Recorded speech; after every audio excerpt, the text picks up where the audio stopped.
Ikan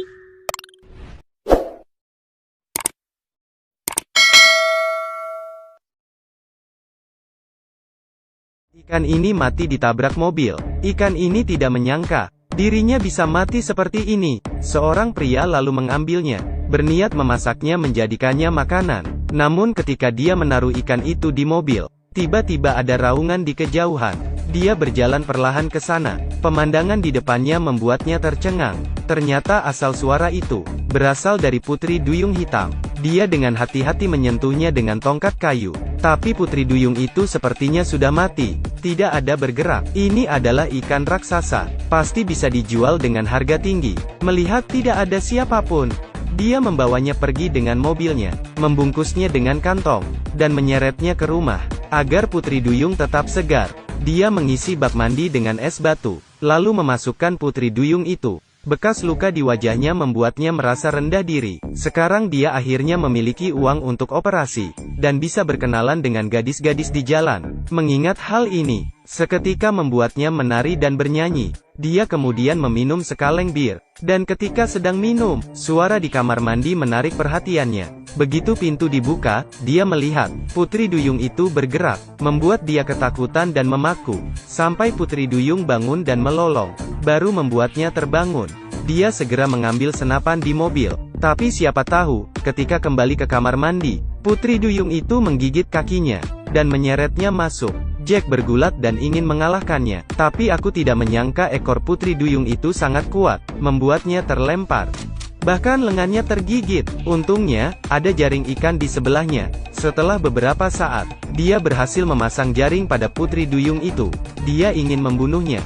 Tapi melihat Putri Duyung yang malang ini, dia tiba-tiba menyadari, ternyata Putri Duyung itu sangat cantik. Sebuah ide berani seketika datang ke pikirannya. Menunggu suasana hati sang Putri Duyung stabil, dia mengeluarkan beberapa kapas. Dengan hati-hati membersihkan lukanya, lalu menggunakan gunting, membuat lubang di mulutnya, mencegah agar dia tidak mati kehabisan nafas. Langkah selanjutnya dia menyiapkan pakan ikan.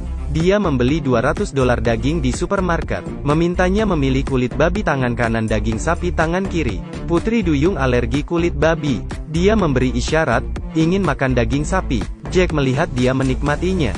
Jack tersenyum bahagia. Ini adalah Putri Duyung yang kejam. Pria menjebaknya di bak mandi dengan jaring ikan, untuk menjaganya dari depresi karena kebosanan. Jack memindahkan TV ke kamar mandi, nonton sinetron, menceritakan kisah TV. Putri Duyung melihat itu dan tampak bingung. Tidak lama kemudian Jack tertidur bersandar di bak mandi. Duyung itu menatap lehernya, seketika memperlihatkan giginya yang tajam.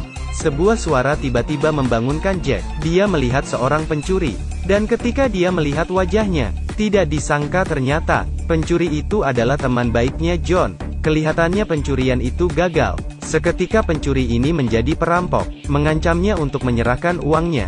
Jack kesal dan menggertaknya kembali. Namun John tinggi dan besar. Dia tidak mungkin mengalahkannya. Untungnya, Putri Duyung membuat suara, menarik perhatian John. John curiga ada seorang wanita di rumah. Jack segera mendorongnya pergi. Begitu pintu terbuka, dia melihat Putri Duyung di bak mandi. Matanya langsung lurus, mulutnya terbuka lebar. Ini Putri Duyung. Bahkan ekornya saja dijual dengan harga tinggi. Jack tidak setuju, berkata dia akan mengirimnya kembali ke laut. Tidak menjualnya, tapi kamu tidak boleh memeliharanya. Dengan bantuan John, mereka membuat sebuah kolam raksasa. Jack memintanya merahasiakannya, tidak boleh memberitahu siapapun tentang ikan duyung ini.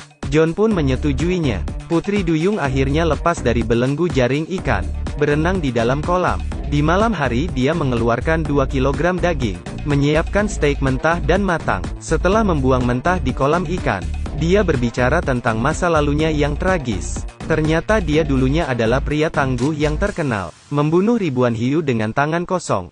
Tapi sayang sekali Tuhan berhendak lain. Kecelakaan tidak hanya merusak wajahnya, juga merusak organ pernapasannya, membuatnya benar-benar hancur. Hidup mengandalkan oksigen. Entah apakah Putri Duyung itu mengerti atau tidak, dia hanya menatapnya dengan tatapan aneh. Tiba-tiba ada ketukan di pintu. Ketika Jack membuka pintu, seorang wanita berdiri di luar.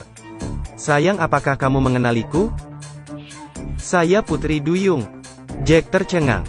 Tanpa merasa sungkan, wanita itu masuk ke dalam, melepaskan jaketnya, dan duduk di atas sofa. Jack baru sadar kolam itu telah kosong. Melihat wanita cantik di depannya, benar-benar Putri Duyung. Si cantik berterima kasih pada Jack karena telah menyelamatkannya. Memutuskan untuk menjadi pacarnya. Perlahan dia melepas respiratornya, lalu meletakkan tangannya di wajahnya yang terluka. Dan sesuatu keajaiban terjadi. Bekas luka di wajah Jack hilang, berubah menjadi pria yang tampan. Dia mendekatkan wajahnya dan menggigit bibirnya. Adegan selanjutnya agak kejam. Kita lewati saja. 7 hari telah berlalu. Jack merasa lebih kuat. Putri Duyung menatapnya dengan wajah kagum. Sekarang dia merasa seperti dia bisa membunuh seekor sapi dengan satu pukulan. Saya hiu tua. Seorang pria tangguh. Dia mengambil 2 bir. Akan minum-minum dengan si cantik. Namun, saat itu juga, beberapa mobil tiba-tiba datang.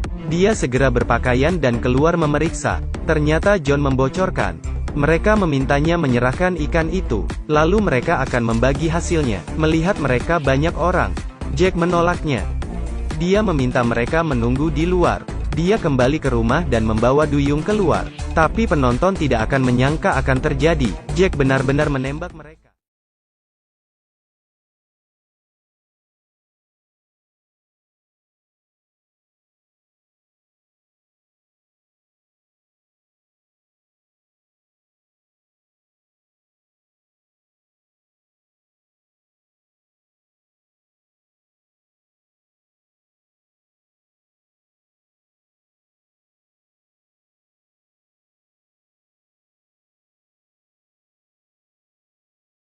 Ini pergi dari sini, dan ketika Duyung menyentuh tangannya, tapi Putri Duyung tidak naik bersamanya, melainkan dia menarik Jack masuk ke air. Melihat kedua mata Putri Duyung, matanya terlihat sangat menawan, pikirannya penuh dengan kenangan mereka bersama.